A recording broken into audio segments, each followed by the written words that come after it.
Can Do Conversations. I am here with my co host, Lisa Dunbar. Hi, everybody. And we're here today with Kelli McRobert. She is originally from Quebec and she now resides in Ontario, in Kingston, Ontario. And she's a real hoot. I'm really excited to have her on the call because she brings so much to the table. She's really passionate about getting women involved in sports from the shy amateur right up to the fierce competitor.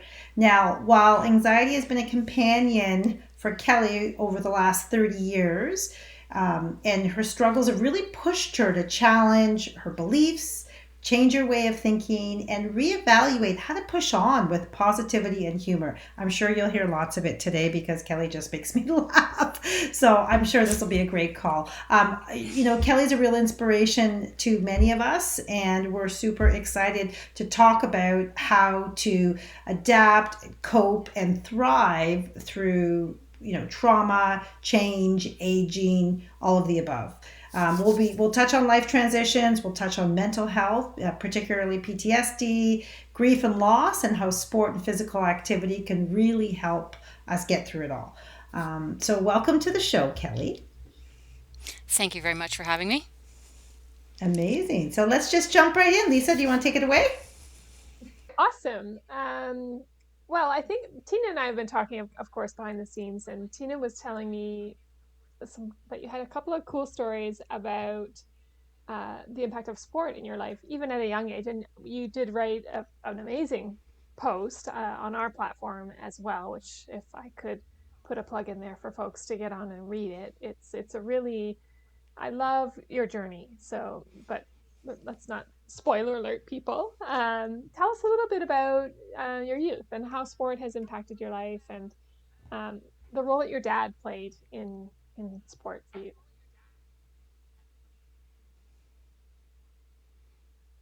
Yeah, it began when I was quite young. I remember, as I was telling Tina on our conversation, that as a toddler, we had moved from Quebec back to Ontario, and we were in sort of transition. And my mother would always take me to wherever my father was playing racket sports, be it handball or softball or anything where he could get a grip of a ball, basically. And my earliest memories are watching my dad from the observatory. And as I mentioned to Tina, I think I learned and expanded my vocabulary on profanity tenfold as dad would cuss it out with these executives with, if I'm allowed to say, the Bank of Montreal. Um, and he literally was thriving in this environment. And he'd come out and he'd say, "Now, Kelly Malin, I just want you to know you don't use those words unless you're in sports." And I'm like, duly noted. So when I engage in sports now, I have to really be mindful because people have changed and I have to watch what comes out of my mouth sometimes because to me, that's a normal habit. That's a part of sport. I'm expressing it in a literal sense, but it's just to get it off my chest. So it started very young. Both my parents were engaged in sports, and I really think that that helped develop my skills and my abilities to deal and cope with stressful situations. And that's how this sort of evolved as a very young child, watching my dad and my parents, engage and be realist at how to, work in society and still say things. Well, you know what? It's cool that you say that because I remember we were on the ice one day and Caroline had me, Caroline's our chief photographer, and she had me wearing a GoPro on my head as we were playing hockey. I was in the game, so she wanted some recording. And I didn't realize actually when I sometimes mumble under my breath when I'm going for the puck or I'm missing the puck or I'm going in for a battle, I'm like, oh, we can't use half of this video. We have to record over it. I'm not saying it to Exactly. anybody in particular. It's just when I'm kind of mumbling under my breath, right? So that's funny. That's great. It's great to see the role that dads can play in our lives as as girls, as women, and any of the male supporters in our lives. So love to hear that.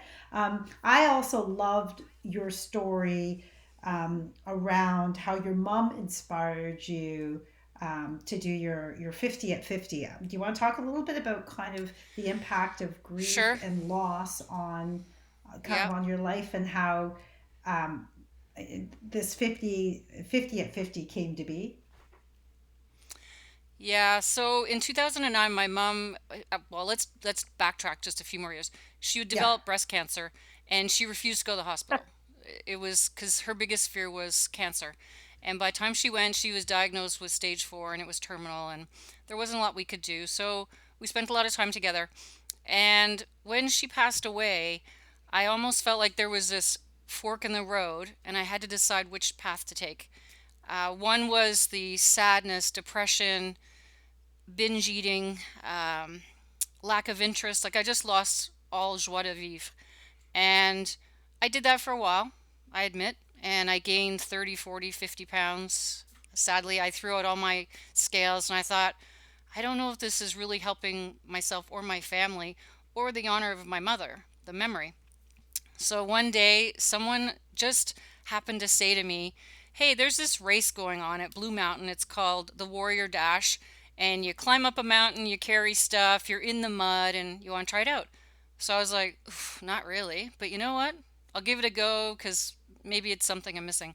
So I drove all the way up there, and my entire teammates were no shows. So I get there. I said to my husband, what do I do There were no now? And he shows? said, How did What? that happen? not a single person of 5 of us. I was the only Oh, that's one. where you'd be hunting them down the next day. Oh, there was some nasty, and I was using expletives. But I said, you know what? I'm going to do this Good for because you. I'm That's here. And awesome. to me, it was terrifying because I had my anxiety disorder in the foreground. You can't do this. Why would you do this? You're going to look fat doing this. You're going to be the last person. I thought, whatever. What's the worst that can happen is someone has to rescue me, some hot paramedic on a mountain. I'm in. Let's do it. So I climb the mountain, I get halfway up, didn't even prepare, didn't know that you're supposed to hydrate, eat properly, practice proper breathing as you scale a mountain. And I got halfway up, and these lovely women came by, and you could just see my face was ablaze with like stress, and I'm crying. And I said to the woman, I don't know why I'm here. I don't know what I'm doing. I don't, I just, and I melted down. And I think it was all the mother grief. Like everything just came out. And this lovely, lovely woman stopped and said, now, dear, and she had to be about 60. Now, dear, once you get into these, you have to hydrate and eat properly. She said, did you bring water? I said, no. She said, you know what? Have a little sip of mine. And she saved my life because it Oh, lasted me love to the it. next hydration station. I finished the race. My husband said, good on you. And I said, nope, I didn't enjoy it. I hated every minute of it. I was embarrassed. And I listed off my whole thing. And I said, you know what, though? I'm going to do these races. I'm going to do 50 of them in the next 4 years, and I'm going to prove to myself that I can do it. I'm strong, I'm resilient, and I don't care if I cry from start to finish for the next 4 years. I'm going to do 50 of these races by the time I'm 50. And he's like, yes, Kel, whatever. I'm like, okay. And the next day I signed up to the running room. I joined the club. I started walking. I started watching what I was eating. And this evolved, as you know, to an obsession because I can't do things half-assed. And by the time I hit my 50th birthday, I had done 109 races. And then I thought, well, it's not really a nice number. So I rounded it off at 122 races in 6 years. And that's where I sort of ended my mud obstacle racing career due to injuries and me realizing I probably shouldn't be doing 20 or 22 races a year. It's a bit excessive. It's amazing. So, what did you love about those obstacle races? Like, I know I've done a few of them. The community is very cool, um, And the mud. and uh, and the mud. I love the mud. Who doesn't love to run through Mud. mud? I know. I The don't only thing I'm know. not crazy about is having my face in the mud. Other than that, I don't care about. Like, I don't like to eat the mud. That's all. I mean, No, and you what know was what? your I think favorite that's really race? good advice. Yeah, Yeah, for anyone out there watching, as a safety officer, I'm telling you, don't get it in your mouth, nose, or eyes because you don't know what's in there, and that's how a lot of the infections start. So when you get home, yeah, make sure you head to toe wash everything, including your little crevices everywhere, because yeah, it's not yeah. pretty and you don't want to get sick from that stuff. Now, what was your Awful, favorite one that awful. you did, and why was it your favorite? Oof.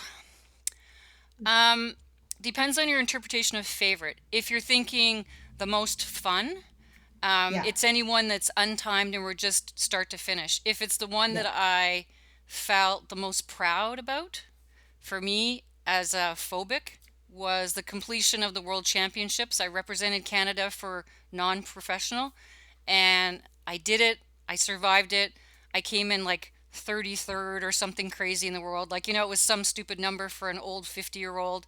That was the proudest moment I ever had because it was just the last page of that chapter, and I felt that I had some sense of completion, and I was like, here I am representing Canada at 50, and it was the proudest moment, honestly. It really Good was. on you. That's amazing. And did you Yeah. always have the same Yeah. team, or were you involved with different people, or Well, just like in everyday relationships, yeah, people come into your life for a reason. So yeah, every I race, there agree. seemed to be someone with me for something, someone who was going to help me when I was crying through a really rough patch, or some group of women who loved costumes and we were just having fun, or a group of men that were there to support us physically to get us over some of these things that we couldn't achieve. So Yeah, I learned to let people come and go and not try and smother them with please be my friend and I want you to yeah. always be my friend. I can let you go for that section of my life and still appreciate them, but not have to,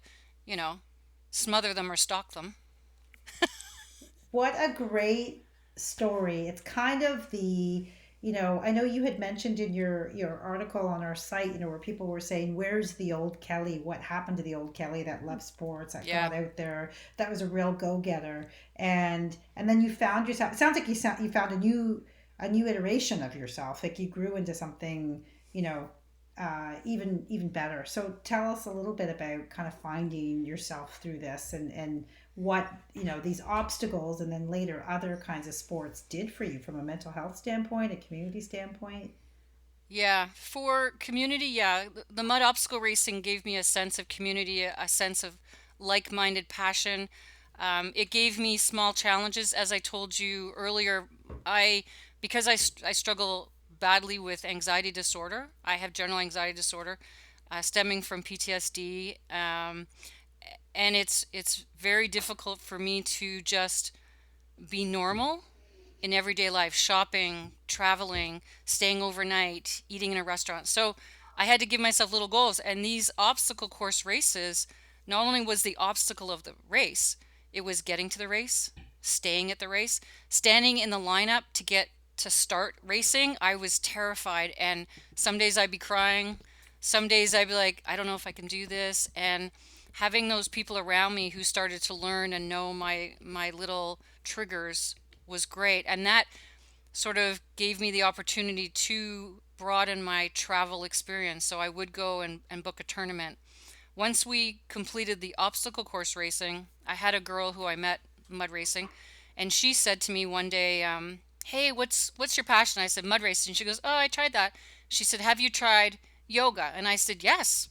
And we had this connection, so we started doing Yeah. yoga together. And then one day we were Mm-hmm. in yoga class doing therapy by coloring, color in, Yeah. Mm-hmm. and she and I would try In every yoga weekend. We class tried a you new were thing. coloring in Yeah, yoga. so yeah, so yoga Interesting. coloring. It's How does that so work? much fun. You're literally Like, you're are you in, you in get in, you downward just dog? see. No, you're literally sitting cross-legged. You do a little Yeah. color, and then she'll put you in another pose. Then you come back and you see how you're changing of what you think that color might be. Like now I'm choosing a Yeah. different. And as you engage in her mindfulness, you're changing some of your perceptions of your colors that you might want to Oh, use for this. Or, very the sky is cool. green now, it's not blue because I'm allowed to just freely be creative. It was great. Where did you So then she find said that to me, program? "Oh, it's you look it up. It's like goat yoga. This is color You therapy." did. Okay, I haven't seen it. Was it in Yeah, Kingston, or where'd you do it? it was in Kingston. Yep. Yeah. And we had a group of 9 of us at the time. And she also, this one woman would incorporate sound meditation. So at the end, she would Yeah. do gong therapy over us. It was Gong brilliant. therapy. Wow. Oh, Now if you can ever do I've gong been to therapy, gong therapy. What does that look like? you're lying. So once you've done your practice, you lie Yeah. facing away from the leader, Uh instructor, huh. and she then uses chimes and cymbals and gongs, and you can feel the energy of the sound wash over you. I That was is a so cool. You crying must feel mess. that right in your chest, right? Like, Everything. Everything just oh, comes it's out. You're amazing. released, you're free, and you're literally a puddle when you come out at the end of this. That's So we had done amazing. our color therapy, and she turned to me and Yeah. she said, "Hey, you want to try pickleball next?" And I'm like, "What is that?" And she, right? And she said, I said, "Okay." I said, "I'll do pickleball. You come out to one of these other races." And sure enough, she came out, and that's when the next chapter started, which was pickleball, which is my new obsession. And now I'm Love hoping it. to lead beginners in pickleball because it's like-minded and it's another sport that I can age with without climbing mountains and trying to kill myself. Yeah, that I mean, I love that. I love the notion of kind of transitioning through sports regardless of your life stage. Like it may be that, what we see a lot of is that there's these big drop offs in sport when kids are in their teen Yep. years, girls in particular are dropping out at like three times the rate of their male counterparts. And then, you go off to post secondary. And then when Yep. you move from that to work life, there's this big gap where you kind of forget that you could be a part of things, part of the sport world, and then you have kids and then you kind of lose yourself again, like, so it's Again, interesting. If Yeah, again, you can think about, like, everybody has these ebbs and flows, but it's interesting to know that what might serve you at one stage of your life doesn't necessarily serve you your whole life, and that's okay. Like to transition from you know pretty significant, get out there, get dirty, use your body, push your body to the to the limits, may transition into other sports. It could be, it could be stretching, it could be walking, it could be hiking, it could be whatever. anything. Yep.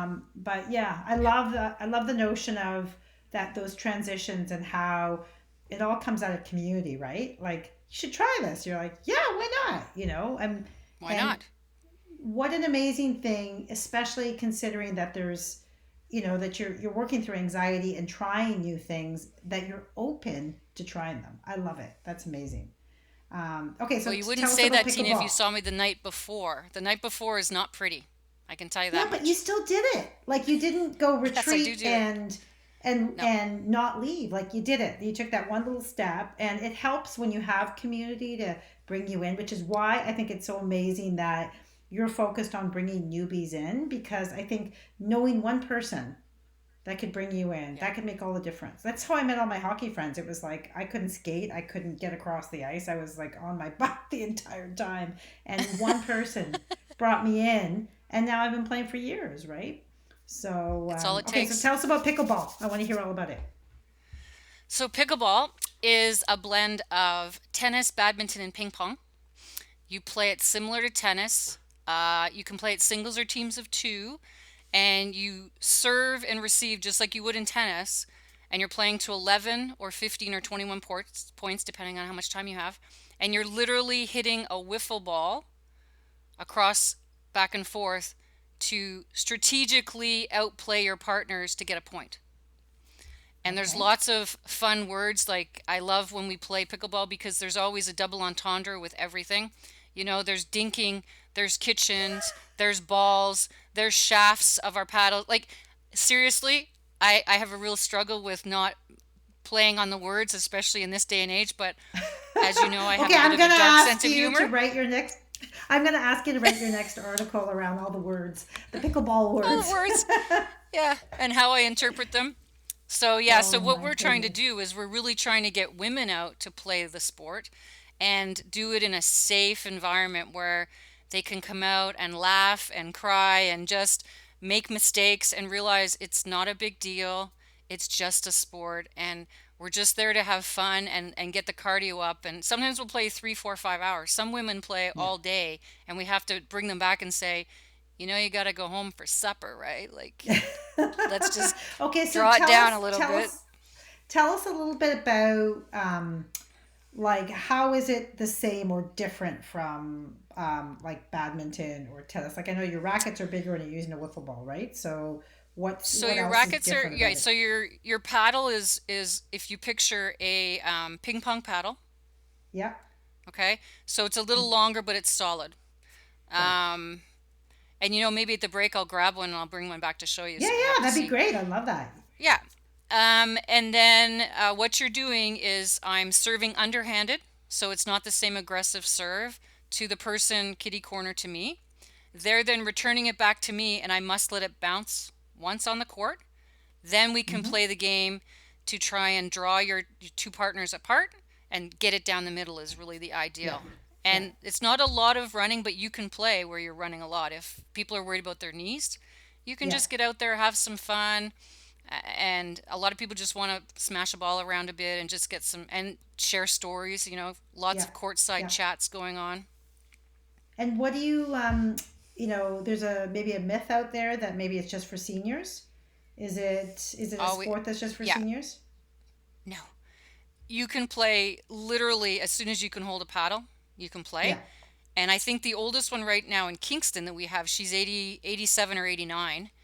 And Wow. now, mind you, they're not running for a lob ball as quickly as they used to, but they're Yeah. still giving their own. And as you progress up the levels, because there's various levels, you play amongst your own age group. So it's not like Yeah. you're forced to play against a 19-year-old. You can select the category you're playing within by age and skill. Right. Okay. Amazing. And you've started a league out in Eastern Ontario, right? So we have a few leagues in this area. Up in my area, a little north, we have a ladies' night that we play normally Tuesday nights to get newbies out, female players, and then a mixed. In Kingston, they have a Kingston Pickleball Club. Frontenac has a club, and then there's leagues and ladders. And then, of course, as you know, because I don't do things 50-50, most of us are addicted to tournaments now. So if there's a tournament, we're going. And we book That's lots of awesome. tournaments every year to go and travel and eat food and spend time with friends. And you can join as a single, right? Like you don't have to join as a team. No, you can, if you have someone that, I mean, I have two viewpoints on that. Sometimes when you're playing the couples that are married, you kind Yeah. of wonder what's going to happen when they get home after what's happened on the court. So I think it's almost better to have a stranger beside me so there is Yeah. nothing, I don't have to bring it home with me. I can go home and say, well, that was a terrible game and I'm not having to sleep with this person. So Yeah. I think there's Yeah. pros and cons. A Okay. few of us Okay. gals, we have random partners, so we just swap around our partners, male and Yeah. female, and whoever's That's available. I great. think that's a little Yeah. more healthy. But That's amazing. Well, we'll definitely put some links into, all the opportunities. We do have some articles on pickleball on our website, but we'll definitely put some links into some of the leagues that are out in your area and other areas so people can explore it because oh it's yeah, a fast growing sport, right? And people it's a fast-growing are sport, yeah, and Pickleball Canada kind of oversees the hierarchy of Canada, and then each yeah. province, like Pickleball Ontario, they all have their own um, provincial, and then Hmm. clubs fall under that. So, it's that whole tiered approach to pickleball. Hmm. Perfect. Well, we're going to take a quick break right now, and Kelly will run off and grab her Grab the paddle. pickleball paddle so we can show what it actually looks like. And we will return in a few minutes. We're going to talk a little bit about mental health and PTSD and how sport can really kind of help throughout it all. So we'll take our break and we'll be right back. This episode is brought to you by Run Little Monkey. Are you a woman who's active or just starting to get your body moving again? Are you having trouble finding a shirt that's fun and fits right? Well, Run Little Monkey's got your back, your sides, and your front. Their shirts fit all life stages, even when it feels like your butt has moved from the back to the front. Not only do they have a Canadian sense of humor, they're wicking and naturally antibacterial so they don't get stinky. And best of all, they're made from a unique bamboo blend fabric that is luxuriously soft. Designed by a woman for active women, Run Little Monkey gear gives you the confidence to go out and get sweaty on your own terms. Find Run Little Monkey at SeeWhatSheCanDo.com on our athlete advisor. Use code SHECAN, that's SHECAN, for a 10% discount. So I this is what a love it. pickleball paddle looks like. Oh, I swear I've seen the paddles that have had like holes in them. Is that not right? Not for this sport, but you might be thinking about the ball. Oh, maybe I'm thinking the ball. It's very So possible I'm thinking that's about the ball, not the paddle. one, and then there's Yeah. indoor and outdoor balls. Okay. Which one is indoor? Which one's Yeah. outdoor? So bigger holes is indoors, smaller Yeah. holes outdoors. But now we've Okay. started using this guy for both because it actually flies better. So, and then there's, Amazing. as you know, there's every brand name of every possible ball and shoe and paddle, and then we just had a lovely lady who, shout out to Brenda, thank you very much, Brenda, who's customizing. Can you see our names on there? Oh, it's hard to see. Can you Okay, it see? says Kelly. There you go, Kelly M. Kelly Yeah. M. So she's now customizing our paddles so that we don't lose our paddles when we're courtside. Brilliant.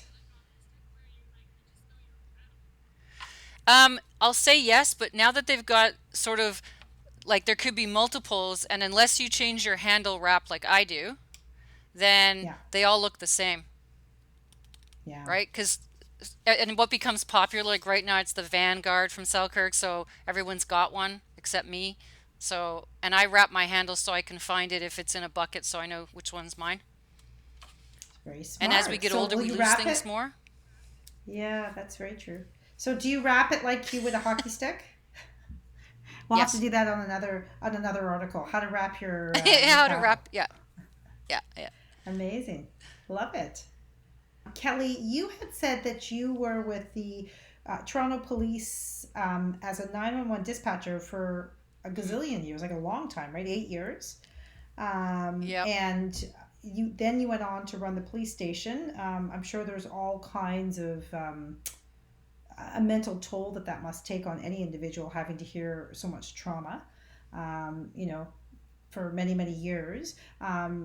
You had said to us that after you had left the police force, you mentally crashed. Talk to us a little bit about what happened and the steps you took to heal from PTSD and kind of your anxiety disorder. And I know that's probably a continuous daily thing. But we'd love to hear a little bit more about that and the role that physical activity and sport and community played in helping you through that. Yeah. Um, so yeah, as you mentioned, I was 911 for 8 years, and it's funny in the 911 world, that's not long at all. Most of my friends now are retiring after 30 years. So, Wow. and then I moved down to traffic services where I was a station duty operator, and I worked at the front desk there helping people. And when I left, it was bittersweet because the anxiety was starting to take over, and I wasn't the same person. I was often angry and a little jaded, and I didn't like who I'd become. So I thought I have to make a change. So I did. I left the forces, and I changed my career completely. Got a degree in teaching, and decided I wanted to still help people, but just in a different way. And then about a year or so after leaving, I started to find that things were unraveling emotionally for me, and I wasn't sure how to recenter my energy and get back to the person that I felt I should be. And I use that term lightly because any therapist you talk to says take should out of your vocabulary and be a happier person, because it's other people's expectations. So what I did was I started a journey of finding out who I wanted to be and how do I get there and still stay sane. And for me, it came down to sports for sure. And everyone I meet, I'm honest and upfront, and I tell them if I am crying in the fetal position in the corner, just ask if you can help and then walk away because I just need Yeah. to get whatever it is out. Or things that you seem to think would be a simple thing, riding the subway, standing in a lineup at the grocery store, getting in another person's car, sitting in a meeting, doing a podcast. All these things for me are so, thank you, are so insurmountably fear producing that I have to now change my vocabulary. And I think this is important for people when they have a mental illness. First of all, don't be ashamed of it. It is what it is. It's like I say, if I said I had colon cancer, I have a skin lesion, whatever it is what it is. I have it. It's my burden to carry, and I'm going to deal and cope as best I can. And what I've done is I've started to reframe my words. So when I say, "Oh my God, Tina, she's gonna call me, and I'm gonna be blah blah blah blah blah," and I'm panicked. No, you know what? I'm excited. I'm motivated. I'm going to be animated and engaged in the activity, whereas my devil on my shoulder is saying fear, anxiety, panic, avoidance, failure, all the terms that are negative in my head. I have to rephrase them and say, Tina, if you were saying this to me, what would I say to you? And I have to be accepted and accepting of that information to myself so that I feel that I'm worthy of that compassion and understanding from strangers. That's So how I'm living my did it day take every you? day. I have to say, first of all, thank you for your authenticity and for sharing, because I think your words and your story will help many others.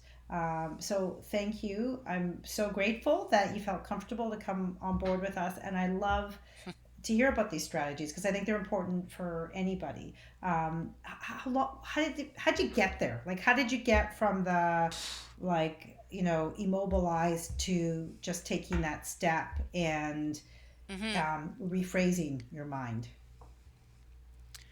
Um, the rephrasing has been most recent. I've been back in cognitive behavioral therapy. I've tried group sessions, and literally for those who are just starting out, I have tried honestly everything you can think of in that toolbox.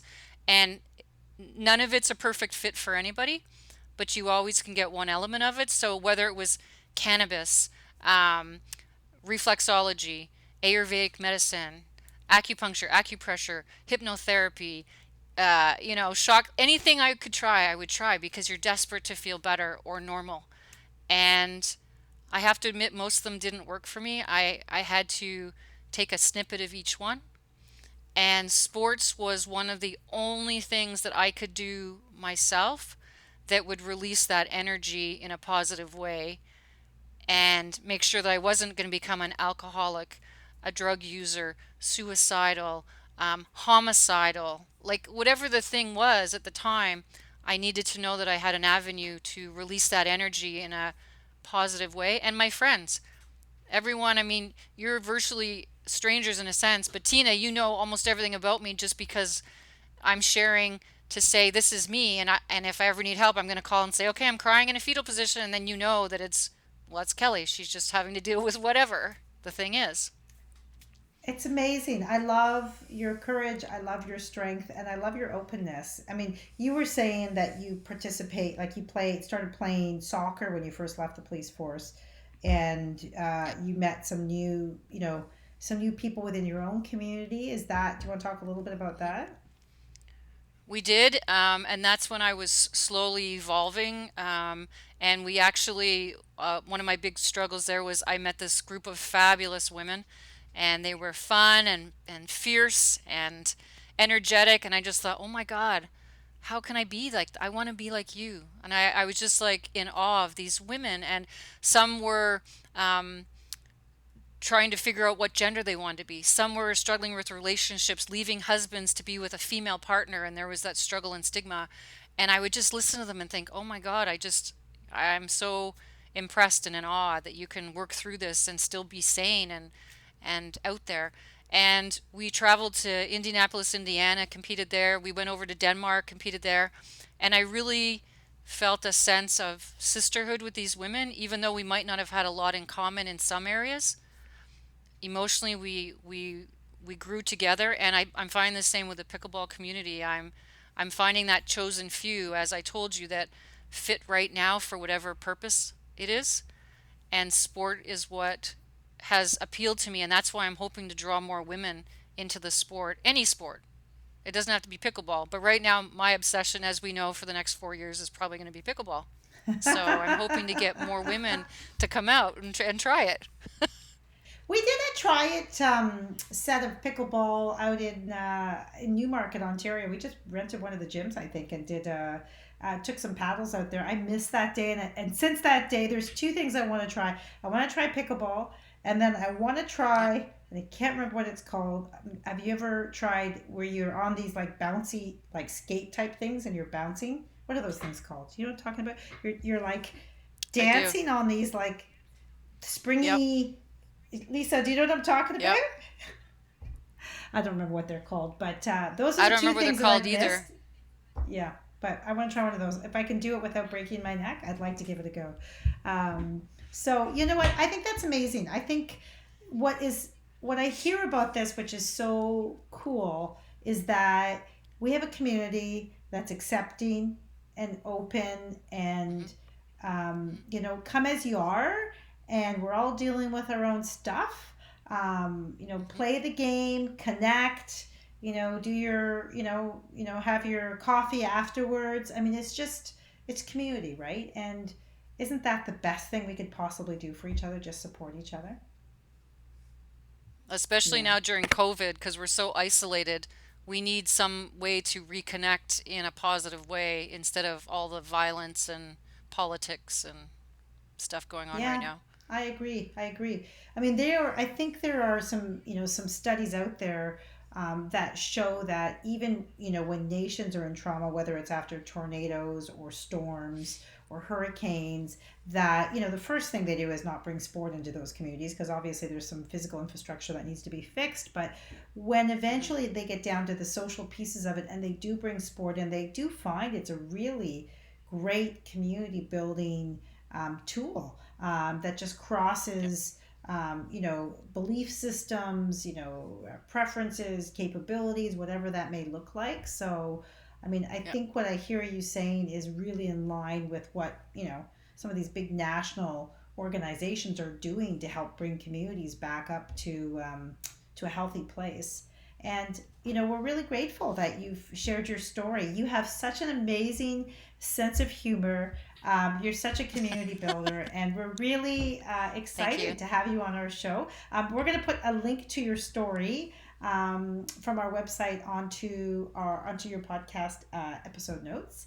And Is there anything? Well, I guess the one other thing I wanted to ask you, besides pickleball, the common question that we ask most people at the end Yes. of our podcast is during this kind of crazy COVID time where we're trying to figure out what our new normal is. What are you doing, let's say beyond pickleball, to kind of keep your body moving and stay in community with your peeps? So, as you know, I love double entendres. And on our street, we have about 15 to 20 women. And the women were always complaining they had nothing to do to get out. So I went door to door with little welcome gifts. And I said, okay, you know what? Here's your opportunity. So every day, a group of us walk the street. We do 5 to 7 kilometers and we pick up garbage, roadside garbage. And we're called waste watchers. So WASTE, even though we're watching our waste, we're picking up waste and we're the waste I watchers. love it. Yeah. So that's what we You do. And know we wear what? bright yellow vests and everyone knows we're coming out and we pick up garbage and leave it for the guys to pick up every day. That's what we do. I think that is amazing. We should implement that. That is the new neighborhood watch. It's the Waste Watchers. Waste I love watchers. it, and I love it. Well, you know what? You should put that into the Weight Watchers app. You should give it as a community building tactic. What an Yeah. awesome story. Love that. We should all implement Thank you. that in our neighborhoods. I should put a new banner on my back because as I head into the forest every morning with my dog, I am inevitably using poop bags to pick up dropped Tim Hortons cups or the oddest things that are Yep. on the trails. So let's keep our Yeah. Well, we'll trails have and to our get you one of communities our clean. t-shirts. You can wear one of our I would t-shirts too love then. it. I would love it. Oh my goodness. I'm really thrilled that we had the opportunity to chat with you today, Kelly. You are a ray of sunlight. Oh, And thank you. thank you so much for sharing your story and inspiring so many others and for building community. We'll put links out to the pickleball groups in your Hmm. area Sure. as well as your story in our episode notes. Thank you. Yep. And if anyone needs anything, they can always find me on Facebook. That's true. Facebook, yeah, and you can find you on our platform, Facebook. Kelly Yep. McRobert, right? You're on our Yeah, that's true. you're on the See What Yep. She Can Do platform as well. Perfect. Yep. Well, thanks so much for sharing your story. We're thrilled to have you, and we look forward to reconnecting with you in the real world when things start to open up. Yep. We'll play pickleball together. Thanks, Tina. Thanks, Okay, Lisa. let's do it. Have a great one, Kelly. You too. Bye bye.